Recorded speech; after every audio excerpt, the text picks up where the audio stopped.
quick video here on the news out of Singapore today. I don't think you can downplay this. Shouldn't downplay it. A lot of the mainstream media will probably try to downplay it. And I would say that this is the most presidential of all the things that Donald Trump has done up to this point. I got to give credit where credit's due.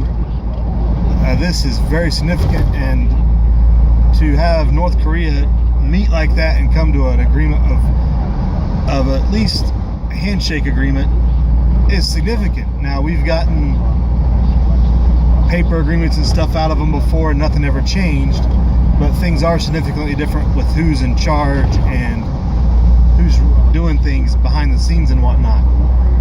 But to go about ending a 70-year war, almost 70 years, is see, what is it,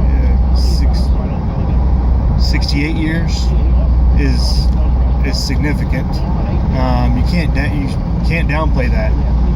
It's pretty important, and it should be. People should be paying attention, because there's a lot of follow-on effects that have to happen to really give this thing any teeth, to really get enact that. I guess the president already committed to ending exercises with South Korea, which is by no means easy to do, and is a big statement.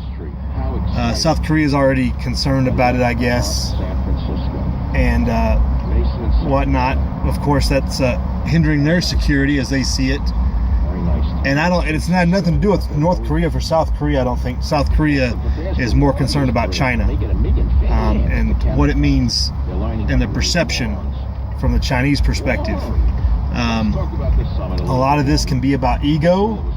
One thing I was concerned about looking at this summit, from just looking at it, is the exclusion of South Korea and China kind of leaves a lot of players out to make other things happen, undermining this whole process. China can undermine it with North Korea behind our backs, doing other things to manipulate North Korea, and South Korea can do the same thing in direct actions with North Korea, and what they do on the DMZ and other things can hinder this whole process. Ultimately, what I think we want to see is there should be no Americans in South Korea.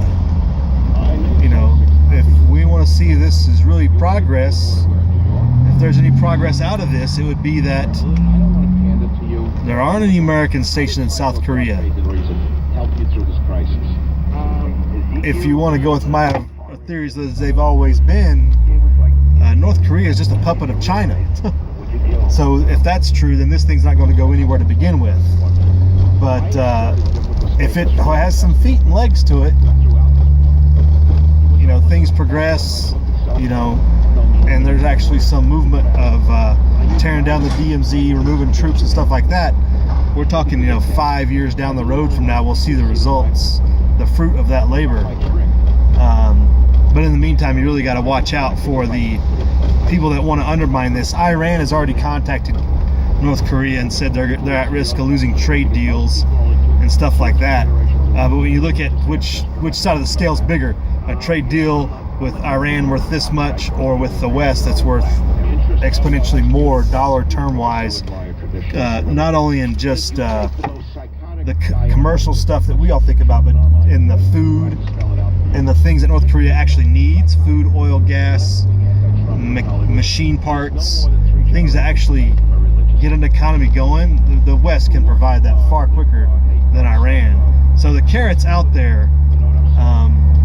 It's just a matter of who really wants to see peace occur or not. I don't know why China and South Korea weren't included in this. They're really the other key players that can make this happen. The skeptical part of me says that that's because Trump's ego got in the way and he wanted it to be all about him, but maybe Kim didn't want it that way, and Kim's ego got in the way and he just wanted it to be about him and the president. You can't tell. But hopefully that's not the case, that it wasn't about ego and it was about trying to get something done. So there's some things to work out for. Kudos to the president for making it happen, and Kim making the step out there from under the shadow of China and actually doing it and making some bold, or maybe not so bold. I mean, denuclearization is not a huge deal for people that are struggling to put it together anyway. It's not like they had this big, vast empire of nuclearization. It's struggling on its own account. So to think it's any more than that, let's don't get it all hyped up. But hopefully it makes some strides, and a couple of years from now there won't be Americans stationed there permanently. I'm imagining we'll do rotations in and out of there for South Korea's benefit for years because of China. But more to follow. Just my thoughts. It's definitely significant, and you got to give credit where credit's due. It is a big foreign policy step that is long overdue. So live free.